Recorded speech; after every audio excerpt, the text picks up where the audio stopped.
Good Afternoon Britain isn't just about us. The wonderful thing about this programme is it's about everyone watching. It's an interactive programme. Well, there absolutely is something to see here, and we're going to be talking about it more. Whether it's breaking royal news, please bring us up to date, or indeed a particularly punchy speech in the House of Commons. Very, very curious. We bring it to you live, and then we bring you live reaction as well. That's Good Afternoon Britain, weekdays from midday. Only on GB News, the People's Channel, Britain's news channel. Mornings don't have to be tiresome, especially if you have the right company. Wake up to news as it happens, opinion and debate, and of course, a little bit of entertainment too. Because when the kettle's on, we're on. That's Breakfast on GB News, a show worth waking up for. Every morning from 6 a.m. Only on the People's Channel, Britain's news channel. We'll spread the news, you spread the word. From the school run to the home run, watch a new show for all of Britain. So he can say whatever he wants. A straight-talking show where all voices are heard. And, you know, when are we going to stop talking about smashing the gangs and actually do it? With the stories that matter from every part of our country. There's a bit of a crash landing there for your Chancellor. Bold, fearless and standing up for you. That's me, Martin Daubney, 3 p.m. till 6 p.m, weekdays, here only on GB News. The People's Channel, Britain's news channel. Westminster's full of talk, but out here, it's the real world. Am I allowed to talk now? No, that's it. This is where it matters, real people and real lives. That's what politics is all about. In fact, has Trump made a good start? No. Straight answers, no spin, and just a couple of pints. How many fingers have I ever got up? About 10. So join me for Lee Anderson's Real World every Friday at 7 p.m, only on GB News. The People's Channel, Britain's news channel.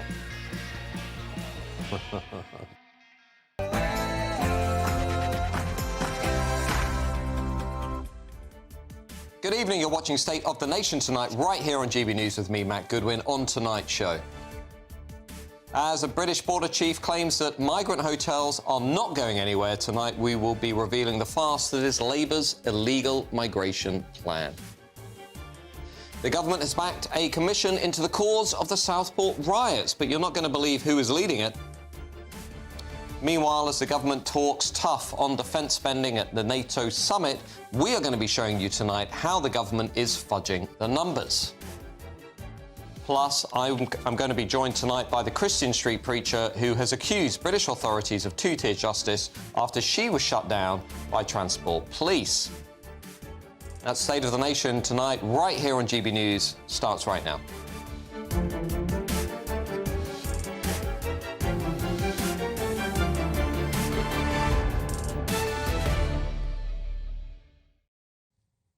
Now, I'll also be joined tonight by my top panel, former Reform Press spokesman Gawain Towler and the journalist and broadcaster Benjamin Butterworth. As ever, I want to hear your views tonight at gbnews.com/yoursay. Of course, you can reach us over on X at GB News. But now it's time for the News Bulletin with Sam Francis.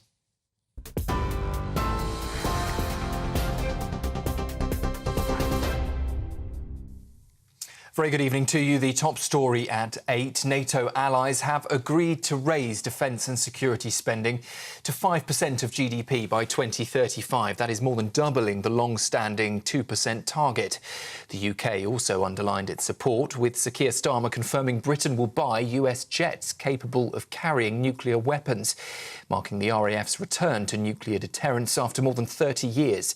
NATO's new chief, Mark Rutte, credited Donald Trump for driving the change, while the president called it a monumental win for the US, for Europe and Western civilization. We live in a very volatile world, and today is about the unity of NATO, showing that strength. We're bigger than we were before, we're stronger than we were before. There's a historic commitment in relation to spending. And for me, as Prime Minister of the United Kingdom, it's important that we play an integral part, because the safety and security of our citizens in the UK is my first duty as Prime Minister. I take that extremely seriously. Well, more news out of The Hague this evening. We're just hearing that Sir Keir Starmer has met with the Ukrainian President Volodymyr Zelensky, along with other NATO leaders, to discuss ramping up support for Ukraine following today's summit. He was joined by leaders from France, Germany, Italy, Poland and NATO's Secretary-General, with the Prime Minister saying there was now an opportunity to seize the momentum and increase pressure on Russia.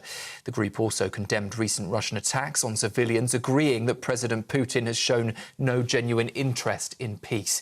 They welcomed the summit's strong backing today for Ukraine and pledged to stay in close contact as the conflict continues. The Prime Minister has also today defended his leadership as Labour pushes ahead with a key welfare reform vote, despite a major rebellion from within his own party. More than 120 Labour MPs have backed an amendment to scrap that bill, which would tighten access to disability benefits and reshape support for under-22s. Deputy Prime Minister Angela Rayner told MPs today the vote will go ahead on Tuesday, while Tory stand-in Sir Mel Stride warned Labour risks defeat without cross-party backing. Side of the House, we are absolutely clear. We will help her to get their bill through if they can commit to actually reducing the welfare bill and getting people off benefits and into work. Can the Right Honourable Lady make that commitment right now? Yes or no?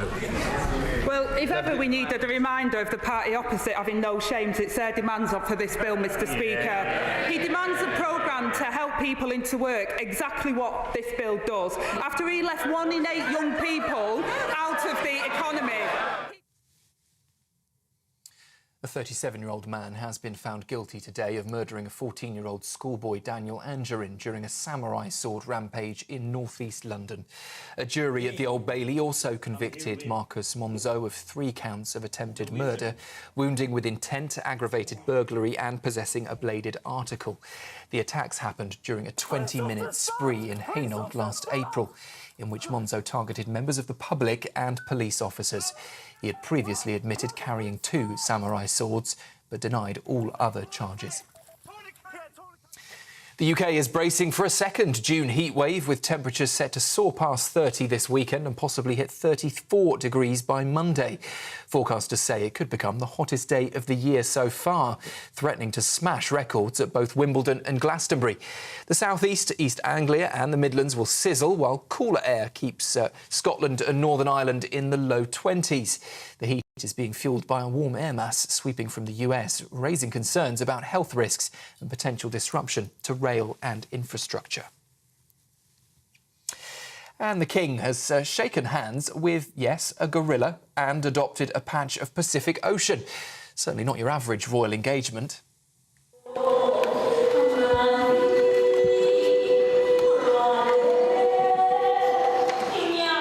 Well, at that summit on nature finance, His Majesty was made a so-called careholder of 1 whole square kilometre of marine paradise. He joked, "I have green fingers," after being shown a tree that he planted himself 35 years ago, which is now towering tall. And yes, there were even life-size animal puppets roaming Lancaster House, because who said saving the planet has to be boring? It's like a night here in the newsroom. Those are the latest headlines. I'll be back with you in an hour.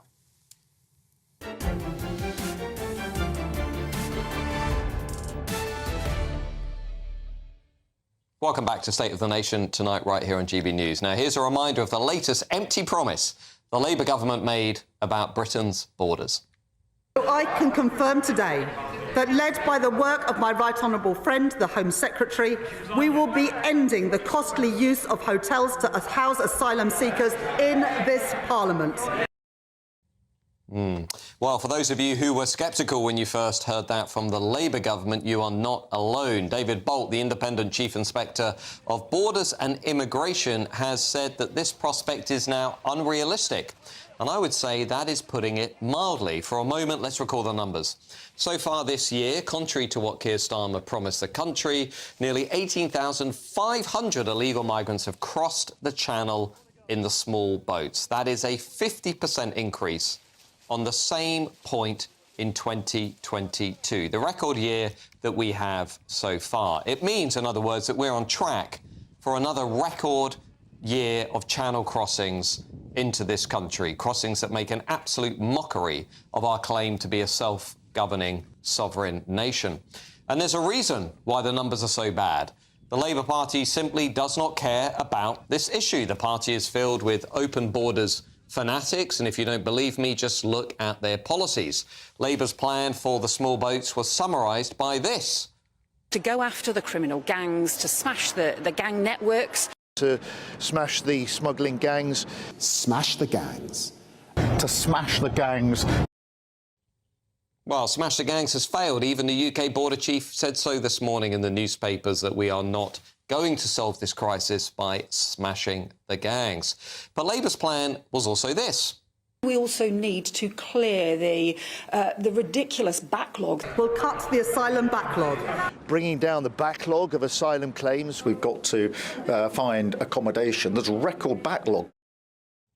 But processing that backlog means granting nearly everybody asylum who crosses the Channel, and that indeed creates more incentives for more people to cross the Channel. Labour has incentivised people to make this perilous journey. They've incentivised people smugglers to go into the business of trafficking illegal migrants into our country. Here's why it matters, though. We now know... Just Eat, Uber, Deliveroo, all couriers. Indeed, many of the people who are coming over in the small boats are now working in the UK economy illegally. And we also know, thanks to Baroness Casey's review, unfortunately, that some of the migrants crossing the Channel are among current rape gang suspects, not to mention those Iranian terrorists who crossed in the small boats, allegedly on their way to blow up Israel's embassy. Well, perhaps it's no surprise that new polling released today reveals that the majority of women in our capital city in London say they do not feel safe on London's streets. The Channel crisis has become a matter of national security. Is it just me who finds it absolutely absurd that Keir Starmer talks about defending our country while running an open border policy? What is Labour's plan? There isn't one. As ever, let me know your views tonight, gbnews.com/your say. Of course, you can reach us on X at GBNews. Well, I'm joined now by the human rights lawyer, Shoaib Khan. Shoaib, we've debated this before. How do we solve this crisis? And please don't say more legal and safe routes, because that's not going to solve it. How do we solve this crisis for the British people? I mean, well, a few ways of doing it. Depends what you mean by the crisis. But obviously, what we're talking about is stopping the boats or stopping illegal immigration. Then, of course, let's stop the boats. Let's start with stopping the boats. How do we stop the boats? So obviously, like you said, I mean, and obviously you knew that's the answer. That's why you said don't mention it. But yeah, of course, we need to create safe legal routes. Obviously, you know, after the Taliban took over Afghanistan, why weren't there, you know, hundreds, thousands of Afghans on the boats? Because we actually sent flights. Obviously, I think it was just about 2 flights or something, you know, woefully low number. But we sent flights. How come we didn't have Ukrainians coming over? Because we sent flights over. So, of course, we have done these things, and that's what we need to do. Obviously, we're so busy, you know, us and our allies, we create refugees, we invade countries, we bomb countries. Of course, those people need to go somewhere, and that's the only way they come here, because there's no legal route.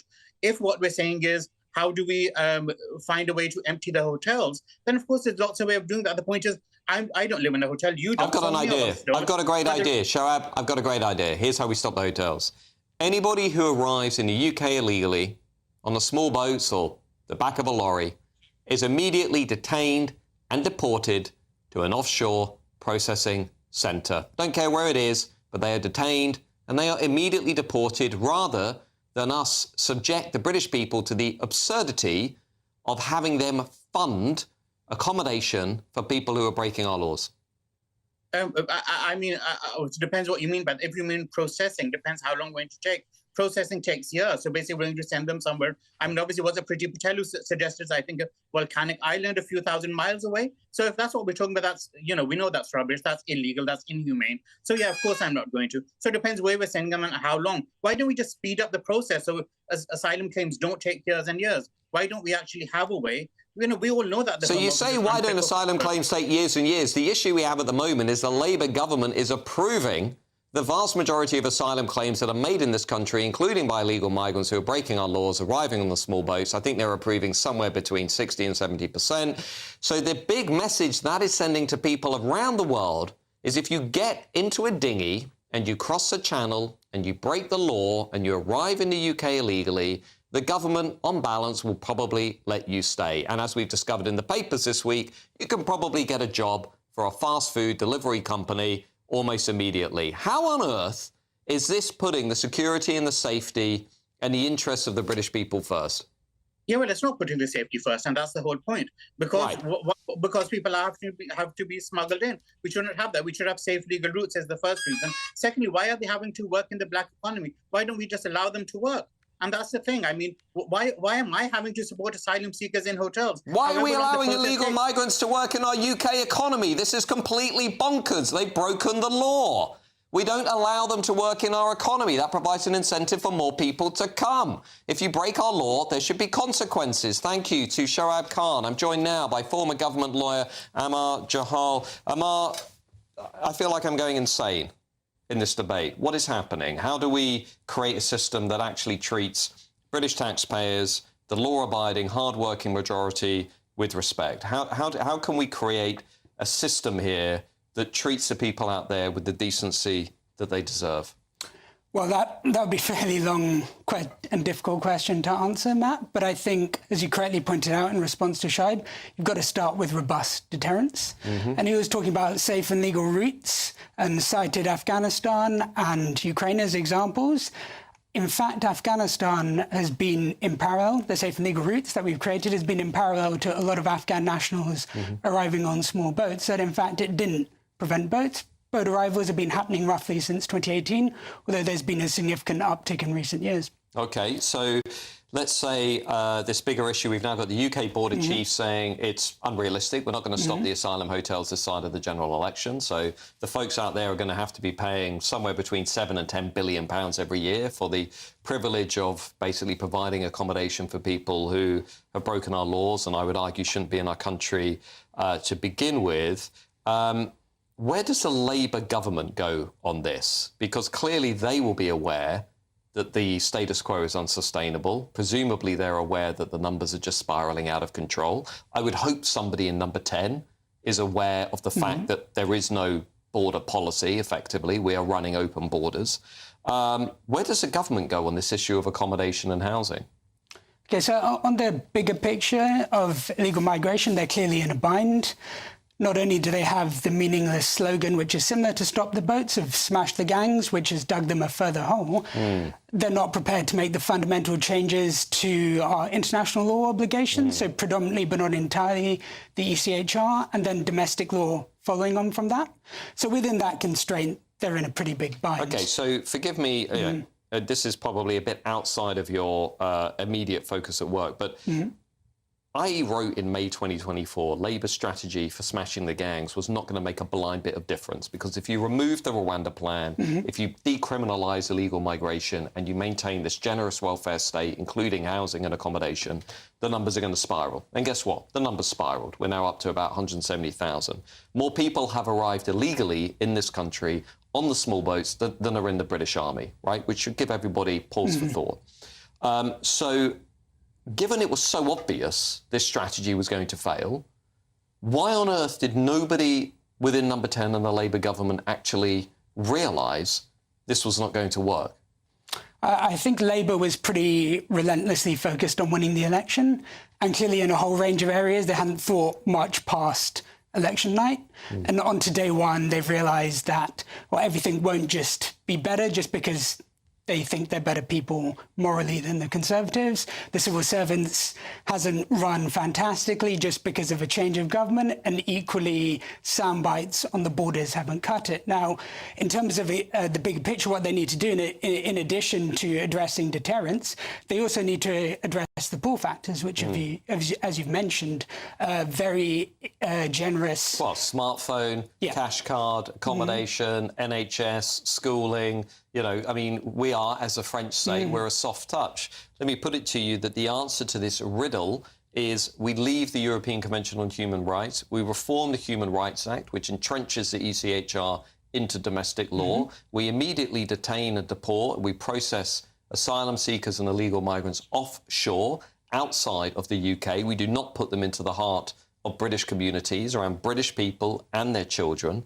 and we get rid of this soft-touch welfare regime, which is incentivising people to come. Now, when I lay out that strategy, I think most people out there would say, that's pretty reasonable, let's do that. When I lay that strategy out to anybody within the Labour government, they say, oh, well, you know, we can possibly do that. But actually, we have the complete ability to do that.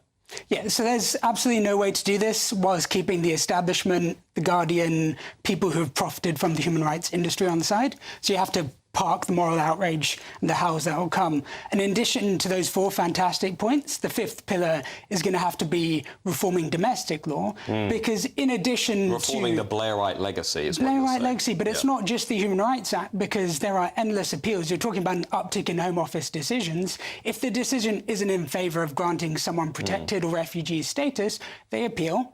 The longer their appeal is in the system, the longer the chance they have of having an Article 8 right under the European Convention of Human Rights to stay based on their private life or their family life. So it's all enmeshed. It's all become very complicated, and we need to move back to a simpler, easier immigration system. We need a factory reset in this country that broadly takes our judicial legal system somewhat back to where it was in the late 1990s, where we could actually control our borders, who is coming in and who is going out. Thank you to Amar, as always, a friend of the channel, friend of the show. Now, after the break, you're not going to believe, who is going to lead this new commission into the Southport protests and riots. It certainly proves one thing in my mind, which is that our leaders have learned nothing at all. I'll see you in 1 minute.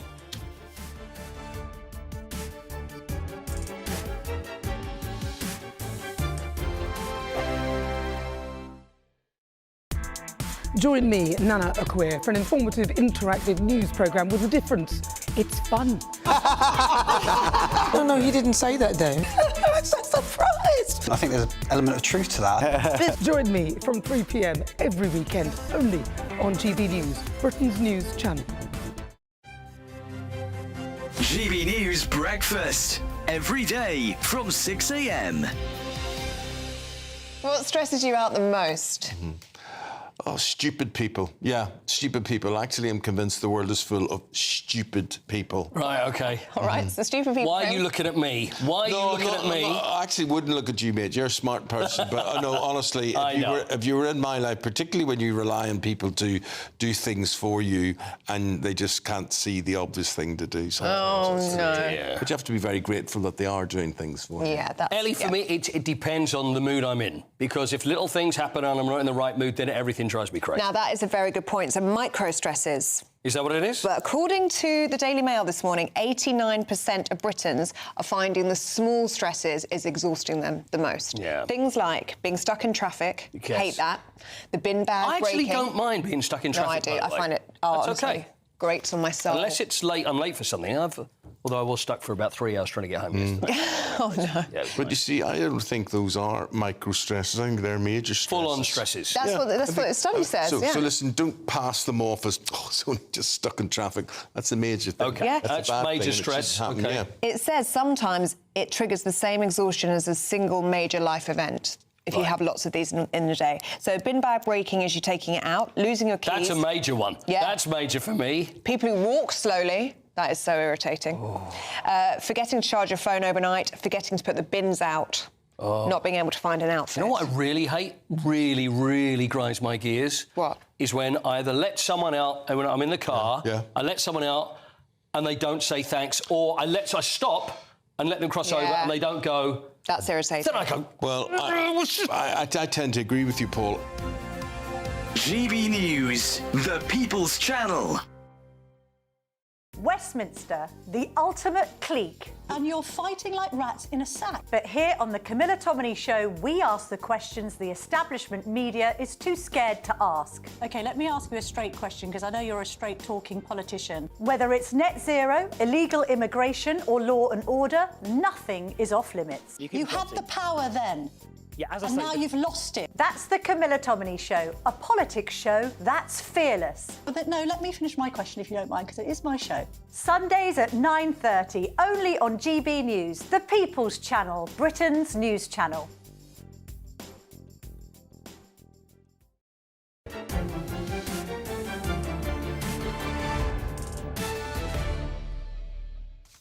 Welcome back to State of the Nation tonight, right here on GB News. Now, I've got some of your comments coming in. Richard says, I'm absolutely fed up with commentators stating that if we had legal routes, the problem would be solved.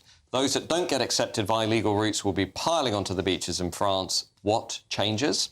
Ray says, the reason Never Hear Keir doesn't want to solve the illegal boat problem is because it does not affect him, as he is seldom in Britain. Indeed. Well, just as Deputy Reform leader Richard Tice has visited jailed mother Lucy Connolly in prison, revealing her mistreatment in prison. It's a truly shocking story. So is the fact she got nearly 3 years in prison for a tweet.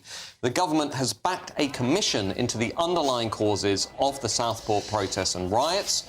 But what appears to be a sensible move from the authorities may actually be an establishment stitch-up. Leading this commission is Sajid Javid, along with Labour MP John Cruddas, Caroline Lucas, the Green politician, and former Midlands Mayor Andy Street, who, of course, warned the Conservatives that they were moving too far to the right. These are the exact sort of problems, these are the exact sort of people, even, who do not understand the problem facing Britain today. Indeed, many of them have played a serious role in causing the very problems that I would argue led to the Southport protests in the first place. Well, to discuss all of this, indeed, to debate it, I'm joined now by the External Affairs Officer of the Free Speech Union and, of course, I would say rising star, Connie Shaw. Connie, forgive me maybe for being a little bit rude here, but when I looked at the list of people involved, I thought, aren't these all the people that presided over the policies of the last 30 years that led so many people to feel frustrated and angry and join those peaceful protests after the Southport riots? Well, I quite agree with you, Matt. And obviously the purpose of this commission, like you said, is to promote social cohesion and to find out why it is that we're so divided as a society. I would really like to see members of the establishment, including Keir Starmer and Number 10, being included in this examination as to what the forces driving disconnection and divisions across the country are. Obviously, we'll remember that after the Southport riots, of course, people did act in abhorrent ways that are unjustifiable. However, for the Prime Minister to label all of the rioters as to be driven by far-right hatred, a lot of that to do with the fact that there was misinformation being spread online about the motivation and the identity of the attacker, but later reports found out or said that there was no evidence or no credible evidence to suggest that there were organised efforts online to create riots. And this was the police report, the police report that was released, I think, about a month ago, saying there was no organised far-right movement. And a lot of the evidence suggested that the reason behind the riots was people who are predominantly from deprived areas who are naturally going to feel even more politically disillusioned than the majority of the public. And of course, we saw again in January, Keir Starmer saying that people calling for a national inquiry were jumping on the bandwagon of the far right. Yeah. It does help when the Prime Minister of this country is shaming people for having genuine concerns about the state of our nation. And also in the Prevent, we spoke about this last week, in the Prevent programme now, if you are classed as a cultural nationalist, which is defined as being concerned that Western culture is under threat from mass immigration and lack of assimilation, you could be flagged as being a potential victim to far-right terrorism radicalisation. And of course, Axel Rudolph himself was referred to Prevent 3 times, and he was still able to carry out this horrific attack. That is what is causing this political disillusionment, because people feel like they cannot trust the state to do what it is meant to be doing, which is protecting us, but also allowing people to express their genuine concerns at the same time as condemning, obviously, bad faith actors and people who are acting in criminal ways. Thank you, Connie Shaw. Can I just quickly ask you, when I looked at the names, you know, you look at Caroline Lucas, Green politician, pretty supportive of large-scale migration, pretty comfortable with porous, open borders. Sajid Javid, he was in the Home Office when the Conservatives lost control of the borders, didn't declare it an emergency, didn't get his arms around it. John Cruddas, Labour MP, never really advocated for dramatic reductions in mass migration. I mean, I just look at a list of people who have basically governed British political life for the last 20, 30 years who can't really accept any pushback to that consensus certainly aren't going to recommend anything radical in this commission that would arguably deal with the tensions you point to, like ending mass uncontrolled immigration, leaving the ECHR so we can control our borders, ending two-tier policing. It just seems like it's an establishment whitewash to me.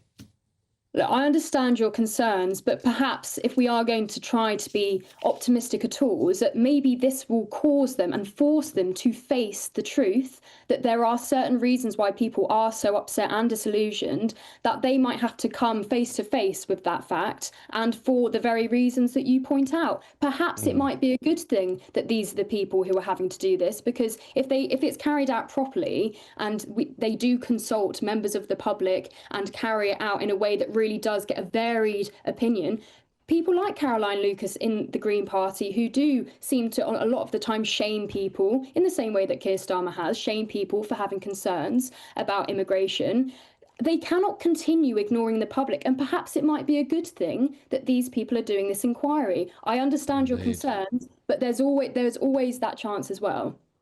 Well, I'm open to being wrong, although I seldom am. Thank you to Connie Shaw for joining.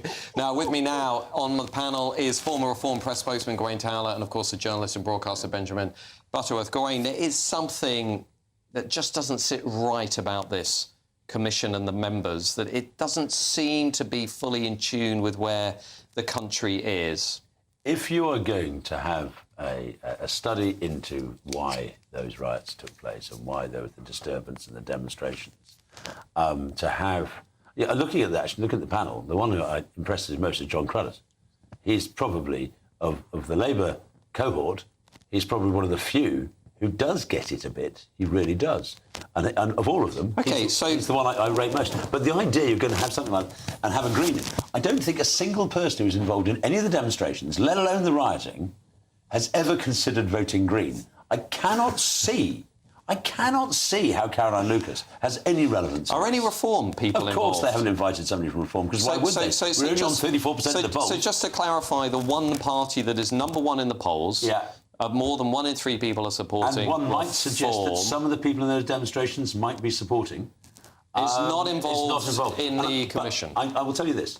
I am expecting in another year's time, so 2 years after the riots and 2 years after the demonstrations, that this commission will come out and say we need more ping-pong tables. Benjamin, what's your view of this commission? Because obviously it's a very sensitive, fragile moment in the country. I don't even think it is about Southport on its own, actually. I think this country, I'm happy to be wrong on this, this country feels febrile to me. It feels like a bit of a, lots of dry wood, and it could, just set off at any moment. People's concerns not being addressed on all these big issues. Immigration was recently the #1 issue in the country. We've got to get a panel together of people who get it, don't we? I mean, I think things are tense in some ways, but what wouldn't be right is for this very small number of people who thought it was appropriate to violently riot and to threaten authorities and threaten private businesses.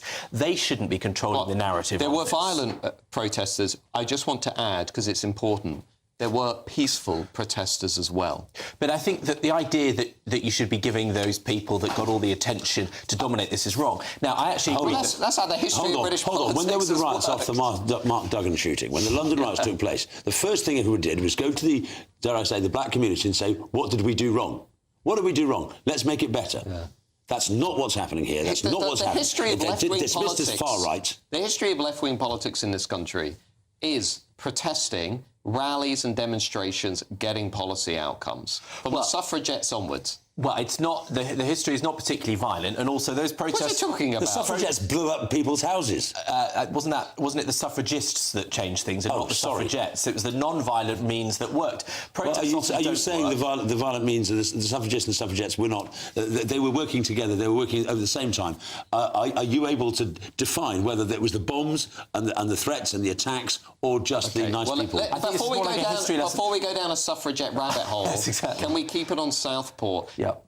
Is this commission really going to address the underlying concerns? Well, I think it's a mistake if there's nobody from that community, for want of a better phrase, nobody along. I don't think it should be a reformed politician. Well, why agree? Because you shouldn't have an active politician because they'll behave in a certain way. But John Cruddas is an active politician. But John Cruddas has always been on the hold outside. on. You can't have an active politics. politician apart from a Labour one. But hang on. John Cruddas is not someone who's ever been a front bencher, I don't think, and he's a very well-respected thinker on working class issues. So I agree with you. I'm not quite won over by your argument that we shouldn't have politicians when Sajid Javid is heading it up. Well, what I mean is someone that's going to try and make hay from it, someone that's going to try and get headlines. And community cohesion isn't just about those people that rioted. You know, Caroline Lucas represents many marginal communities. People, Brighton. Does she? Yeah, people like transgender people feel a great identity. Oh, for goodness sake! With the Southport riots about pink flags, they are entitled to feel cohesive. It's got nothing to do with it. We will watch the debate, as we always do. We will watch the debate unfold closely. Coming up, as the Prime Minister speaks at the NATO summit and announces a 5% defence spending pledge, we're going to be bringing light to something that you might have missed in this debate in just 1 minute from now, and this debate will, of course, intensify, as it always does.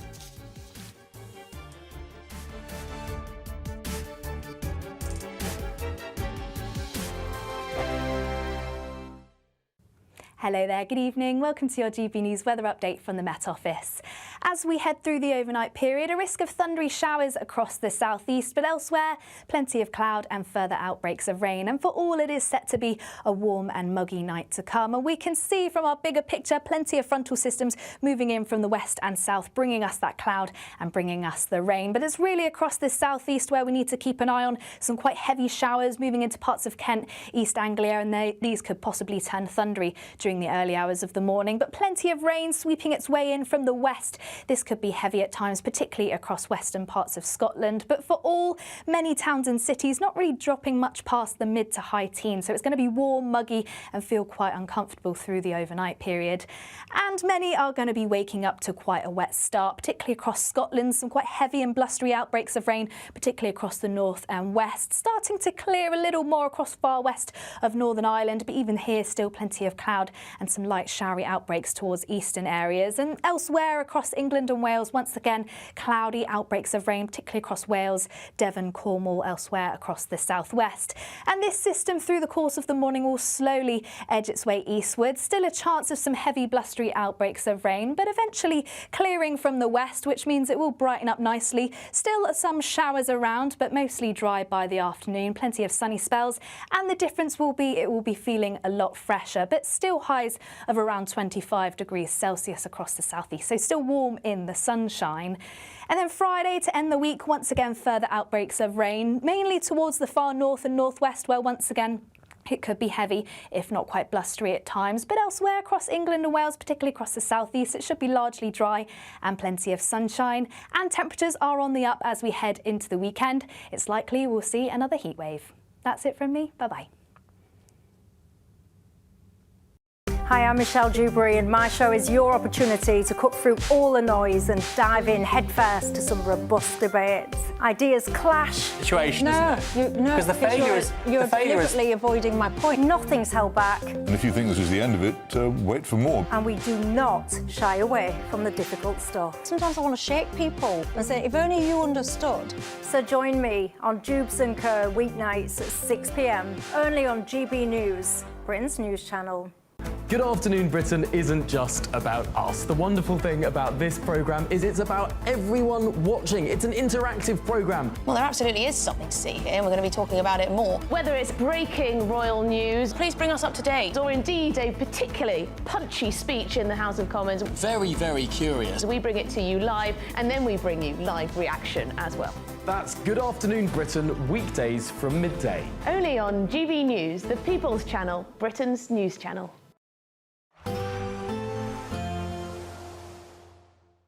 Dinner under the stars tonight? That reminds me of our travel insurance. You mean All Clear Skies? All Clear Travel Insurance sponsors GB News travel destinations forecast. Plenty of heat at the moment across the Mediterranean. Most places sunny, and the peak of the heat over the next few days will be through central parts of the Mediterranean. A little cooler for the time being through Spain, Portugal, Canaries as well, where it's, well, typically breezy, and it's also breezy for the Balearics, but we've got this plume of heat now through central parts of Europe, certainly some unusually high temperatures to Italy, into Croatia, and then later on across parts of Greece, mid to high 30s widely. All Clear Travel Insurance sponsors GB News Travel Destinations Forecast.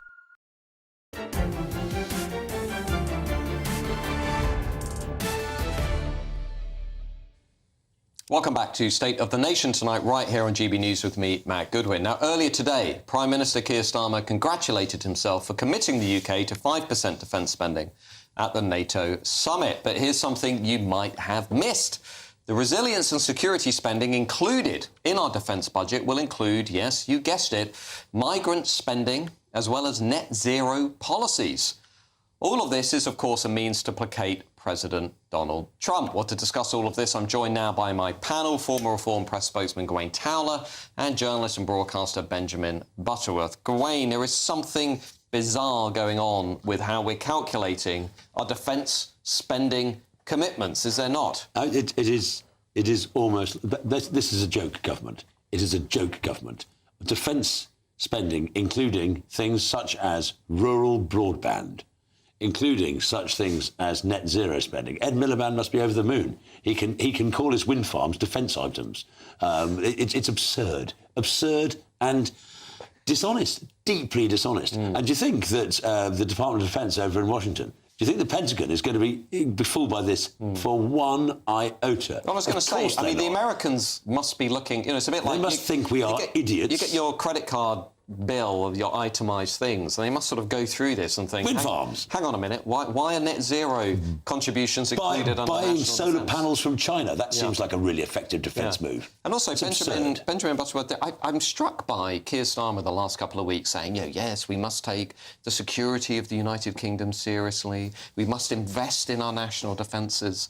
And this is the same guy presiding over basically what is an open door policy, which is being used by Iranian terrorists, among others. We know they've arrived through the small boats, alleged terrorists, I should say.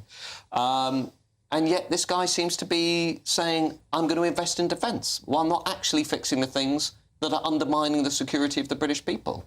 I mean, there is definitely a problem with refugees because Iran's Revolutionary Guard often blackmails even genuine refugees to then be dependent on them because they will threaten to expose them and they use them as agents. So it's a very serious problem.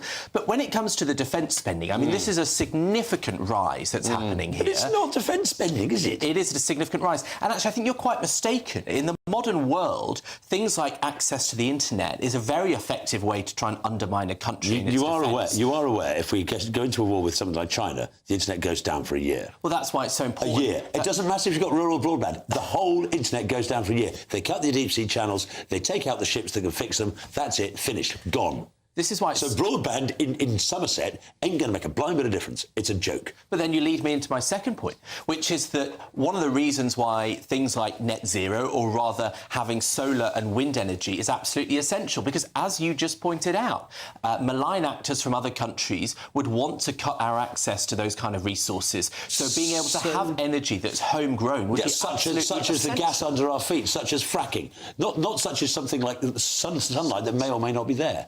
Well, I mean, I think the sunlight will be there. I don't think even China can only turn for a the couple sun of weeks out. in the summer. We're having it now. It's lovely. And we certainly don't have a problem with wind as an island nation. Yes, we do, because it's the wrong time. Wind doesn't work to our tea time schedules. You need solid, stable power, cheap, reliable, and that ain't from renewables. It just isn't. And I'm happy to go into the North Sea, trust me, so that's fine by me. But what we absolutely need is that solar and that wind, and anything we can get domestically. That is absolutely a part of national security, because we've seen it in the past few years, the consequences of Russia's attacks. But net zero doesn't get us there. Have been our own net zero energy actually crisis. mitigates against that.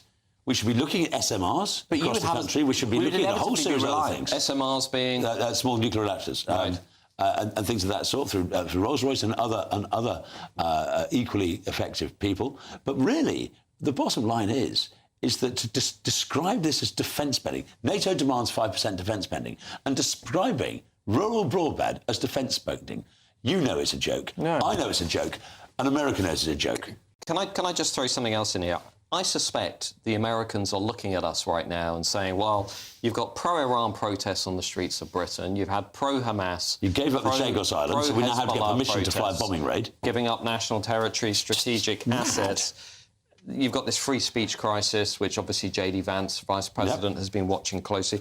I think, you know, his thesis that the main problem facing Europe is no longer external, but is internal, arguably applies more to the UK than probably most other countries in Europe.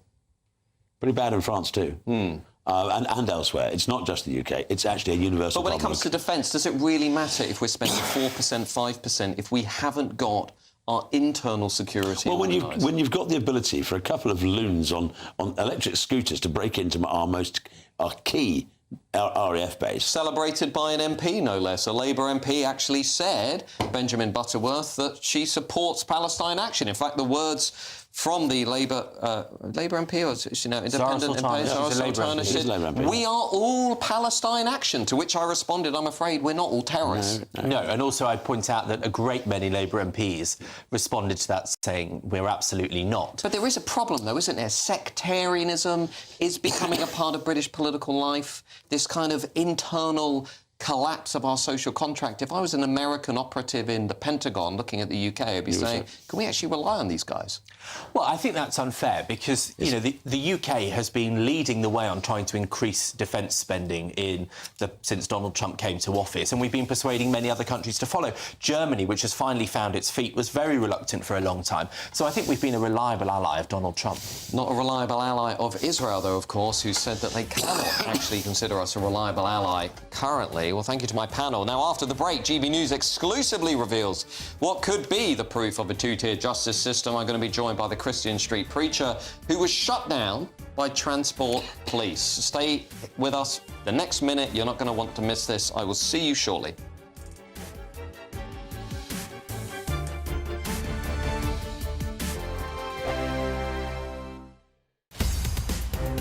In the GB Newsroom, we bring you the news as it happens. With our team of dedicated journalists across the UK, we're ready to keep you up to date with what's happening every half an hour, every single day. Bulletins here on GB News, the People's Channel, Britain's news channel. Mornings don't have to be tiresome, especially if you have the right company.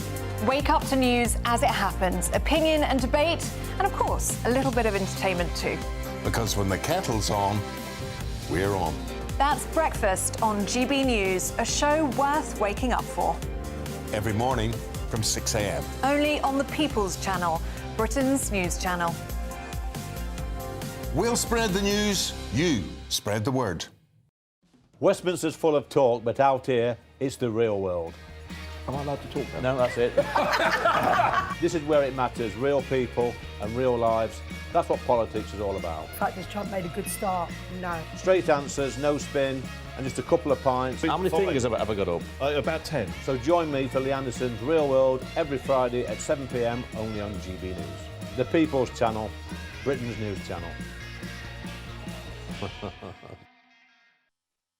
You want to know what's really going on in the corridors of power? Labour don't know what to do with you half the time, and that makes you quite lethal in the chamber. Get behind the headlines with Chopper's political podcast. Join me, Christopher Hope, as I sit down with the great and the good of British politics. We'll see where this ruling takes us. These are the stories shaping our nation. Chopper's political podcast, available now on all platforms. Listen in and stay ahead. Exciting news. Every Friday, my Patrick Christie's Tonight Show is going to have a twist to it. We're welcoming some special guests. You. That's right, on Fridays I'm going to be doing my show in front of a live studio audience because this show is about you and what you have to say. It's going to be the same big debates, same big topics, same big opinions. But every Friday night at 9 p.m, you are invited to come on down to Patrick Christie's Tonight to be a part of the action. Only on GB News, the People's Channel, Britain's news channel. At GB News, we love to hear from you, our viewers and listeners. So drop us a line at gbnews.com/your say. There, you can talk to each other and also to the presenters live on air. gbnews.com/your say. Because GB News is your channel, Britain's news channel. Join me, Nana Akweer, for an informative, interactive news programme with a difference. It's fun. No, he didn't say that, though. I'm so surprised. I think there's an element of truth to that. Join me from 3 p.m. every weekend, only on GB News, Britain's news channel.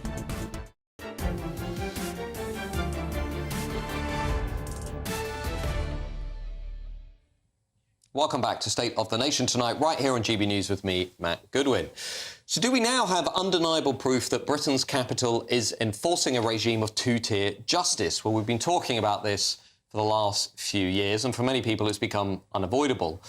What I want to talk about now, though, is a Christian street preacher who was shut down by London's Transport Police outside King's Cross Station.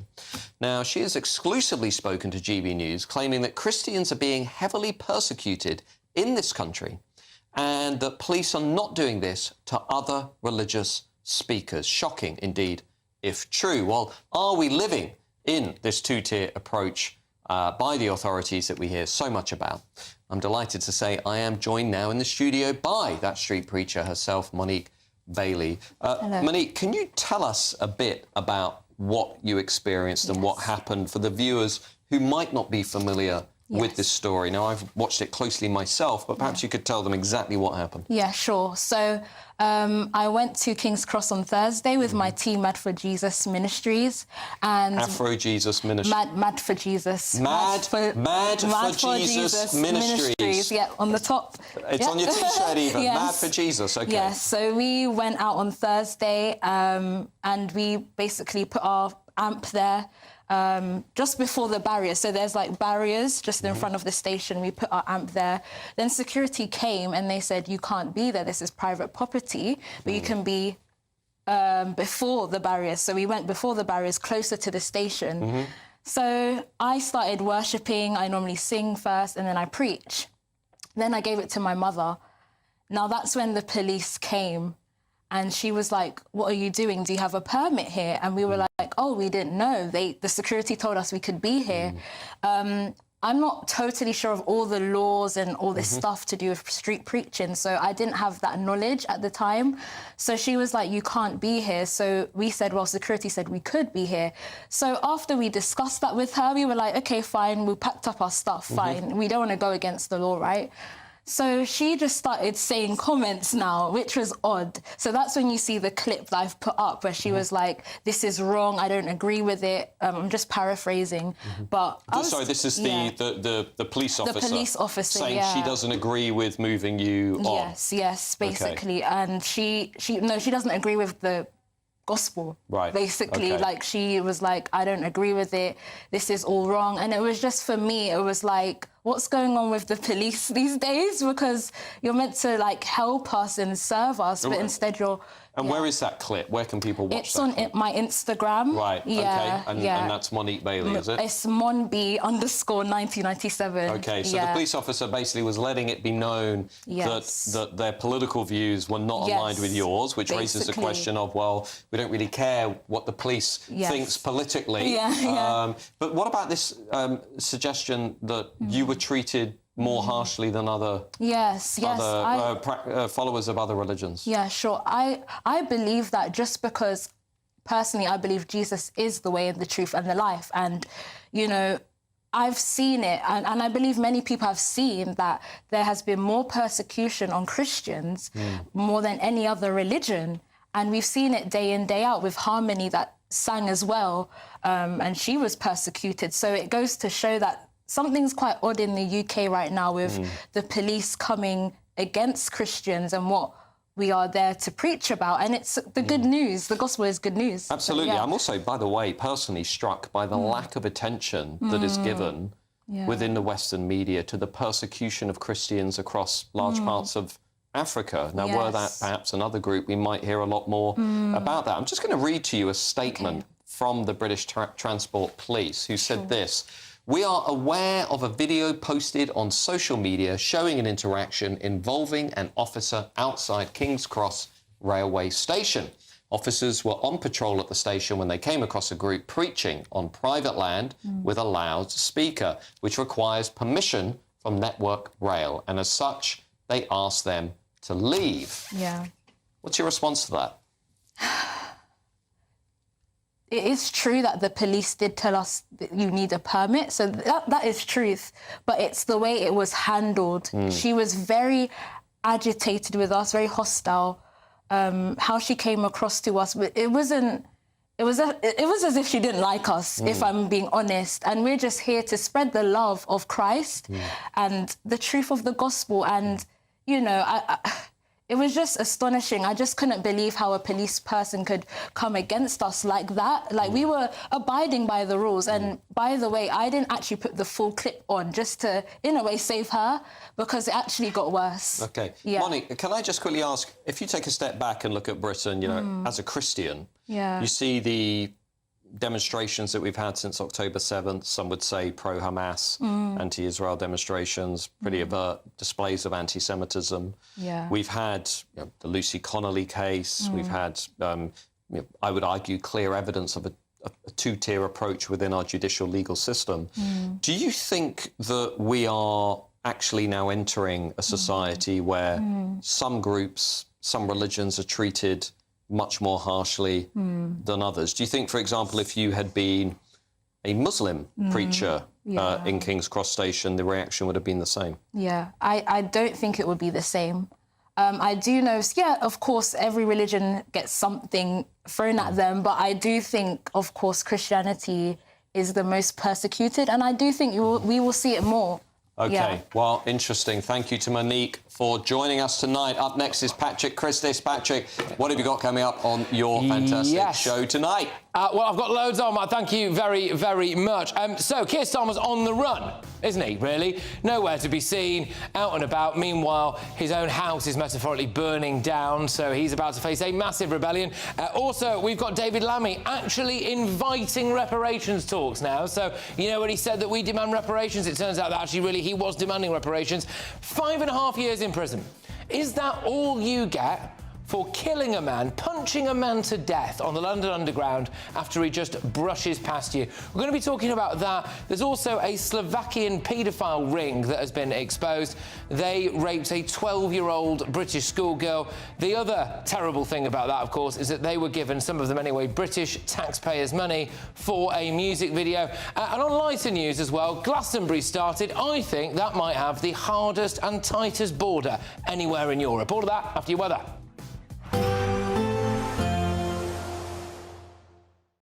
Expect a warm front, moving from the kitchen right through to the rest of the house. Boxed Boilers, sponsors of weather on GB News.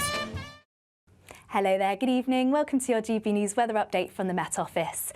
As we head through the overnight period, a risk of thundery showers across the southeast, but elsewhere, plenty of cloud and further outbreaks of rain. And for all, it is set to be a warm and muggy night to come. And we can see from our bigger picture, plenty of frontal systems moving in from the west and south, bringing us that cloud and bringing us the rain. But it's really across the southeast where we need to keep an eye on some quite heavy showers moving into parts of Kent, East Anglia, and these could possibly turn thundery during the early hours of the morning. But plenty of rain sweeping its way in from the west. This could be heavy at times, particularly across western parts of Scotland. But for all, many towns and cities not really dropping much past the mid to high teens. So it's going to be warm, muggy and feel quite uncomfortable through the overnight period.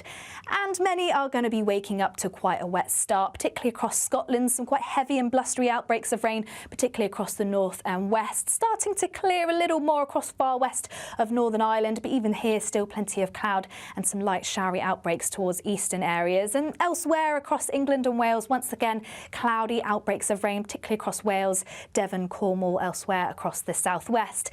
And this system through the course of the morning will slowly edge its way eastward. Still a chance of some heavy blustery outbreaks of rain, but eventually clearing from the west, which means it will brighten up nicely. Still some showers around, but mostly dry by the afternoon. Plenty of sunny spells, and the difference will be it will be feeling a lot fresher, but still highs of around 25 degrees Celsius across the southeast, so still warm in the sunshine. And then Friday to end the week, once again further outbreaks of rain, mainly towards the far north and northwest, where once again it could be heavy, if not quite blustery at times. But elsewhere across England and Wales, particularly across the southeast, it should be largely dry and plenty of sunshine. And temperatures are on the up as we head into the weekend. It's likely we'll see another heat wave. That's it from me. Bye-bye. A positive outlook through the night will power through to a bright day ahead. Boxed Home Battery Storage, sponsors of weather on GB News. We're kick-starting summer with your chance to win our biggest cash prize to date, as there's an incredible £54,321 in tax-free cash to be won. What would you spend it on? A brand new car, the holiday of a lifetime, or just sit back, relax